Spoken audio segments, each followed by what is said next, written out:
So England যদি এই ম্যাচে আগে লিডও নেয়, আর্জেন্টিনা ম্যাচে ব্যাক করার যথেষ্ট পসিবিলিটি আছে। আর আর্জেন্টিনা যদি কোনোভাবে আগে লিড নেয়, নার্ভেই মারি ফেলবে। ইংল্যান্ড বিলিভ করা শুরু করে দেবে যে তারা এই ম্যাচটাতে আর ফিরতে পারবে। আজকের ম্যাচটা এনজো ফার্নান্দেজের ম্যাচ হওয়ার কথা মিডফিল্ডে। বেলিংহাম ভাবছে যে 39 বছর বয়স হয়ে গেছে, এবারটা তো শেষ হয়ে গেছে, ইতিহাস একটা সুযোগ দিছে, এর আটকায় দিলে আমাদের অনেক সুনাম হয়ে যাবে। তো এখানেই করছে ভুলটা। সো আর্জেন্টিনা কিন্তু অপোনেন্টকে প্রচুর রিড করে, এটা একদম সত্য। যে কোনো সিচুয়েশনে রিড করে। আর তাদের স্ট্রেন্থের আরেকটা জায়গা হলো, যত খারাপ দিনই আসুক না কেন, যত খারাপ সিচুয়েশনে আসুক না কেন, এই সাফার করার অভ্যাসটার কারণে এরা মানসিকভাবে কখনোই পড়ে না। আমি লাইভে ঘোষণা দিলাম যে Argentina is going to win World Cup back to back. Argentina যদি যায়, This is a very serious, মানে অনেক সিরিয়াস একটা প্রেডিকশন। আমি তো এরকম সিরিয়াস প্রেডিকশন করে এই পর্যন্ত। বিশ্বকাপের আগেই কি সব বুঝে ফেলেছিলেন হাবিব, মেসি, আর্জেন্টিনা ও সেই ভাইরাল ট্যাকটিক্যাল বিশ্লেষণ? 2026 বিশ্বকাপের সেমিফাইনালের আগে ফুটবল বিশ্বে আলোচনার কেন্দ্রবিন্দু ছিল ইংল্যান্ড বনাম আর্জেন্টিনা ম্যাচ। অনেক বিশ্লেষক ইংল্যান্ডকে এগিয়ে রাখলেও বাংলাদেশি ফুটবল বিশ্লেষক ও ইউটিউবার হাবিবুর রহমান হাবিব ম্যাচটিকে দেখেছিলেন ভিন্ন দৃষ্টিকোণ থেকে। তিনি শুধু সম্ভাব্য বিজয়ীর নাম বলেনি, বরং ব্যাখ্যা করেছিলেন কোন ট্যাকটিক্যাল ও মানসিক দিকগুলো আর্জেন্টিনাকে বাড়তি সুবিধা দিতে পারে। পরে ম্যাচ শেষ হওয়ার পর তার বিশ্লেষণের বিভিন্ন অংশ নিয়ে সামাজিক যোগাযোগ মাধ্যমে ব্যাপক আলোচনা শুরু হয়।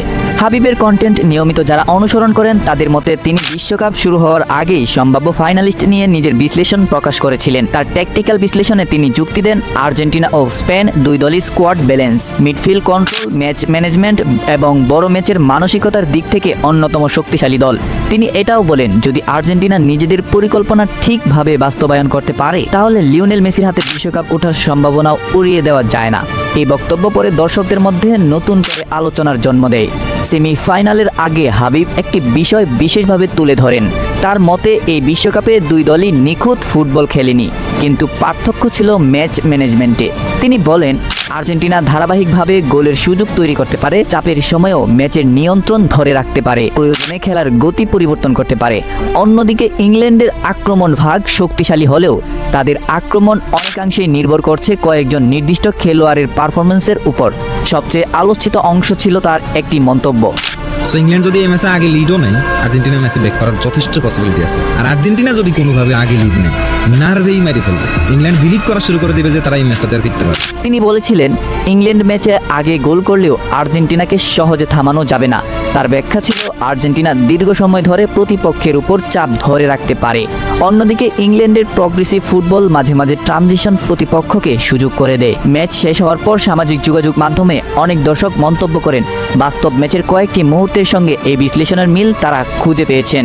হাবিব তার বিশ্লেষণে আরও বলেছেন বড় ম্যাচে শুধু তারকারা নয়, মিডফিল্ড থেকে একজন গুরুত্বপূর্ণ খেলোয়াড় পার্থক্য গড়ে দিতে পারেন। পরবর্তীতে ম্যাচে ফার্নান্দেজের গুরুত্বপূর্ণ অবদান নিয়ে অনেক দর্শক সেই বিশ্লেষণের কথাও স্মরণ করেন। আজকের ম্যাচটা এনজো ফার্নান্দেজের ম্যাচ হওয়ার কথা। শুধু ইউটিউব নয়, হাবিব যমুনা টিভিতেও একাধিক ফুটবল বিশ্লেষণে অংশ নিয়েছিলেন। সেখানে তিনি ট্যাকটিক্যাল বোর্ড ব্যবহার করে বিভিন্ন দলের শক্তি, দুর্বলতা, প্রেসিং, ট্রানজিশন এবং ম্যাচ পরিকল্পনা নিয়ে বিস্তারিত আলোচনা করেন। অনেক দর্শকের মতে তার বিশ্লেষণের বিশেষত্ব ছিল আবেগ নয়, ডেটা, ট্যাকটিক্স এবং ম্যাচ রিডিং।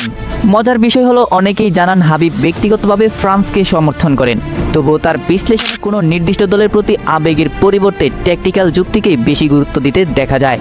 এ কারণেই অনেক দর্শকের মতে তার ভিডিও দেখে সহজে বোঝা যায় না তিনি কোন দলের সমর্থক, বরং তিনি ম্যাচ বিশ্লেষণ করেন পারফরমেন্স, কৌশল এবং বাস্তব পরিসংখ্যানের ভিত্তিতে। তাহলে প্রশ্ন হলো এগুলো কি শুধুই দক্ষ ট্যাকটিক্যাল বিশ্লেষণ ছিল, নাকি ম্যাচের আগেই এমন কিছু সূক্ষ্ম বিষয় তিনি ধরতে পেরেছিলেন যেগুলো পরে বাস্তব ম্যাচেও অনেক দর্শকের কাছে হুবহু মিলেছে বলে মনে হয়েছে? আপনার কি মনে হয় কমেন্টে অবশ্যই জানান।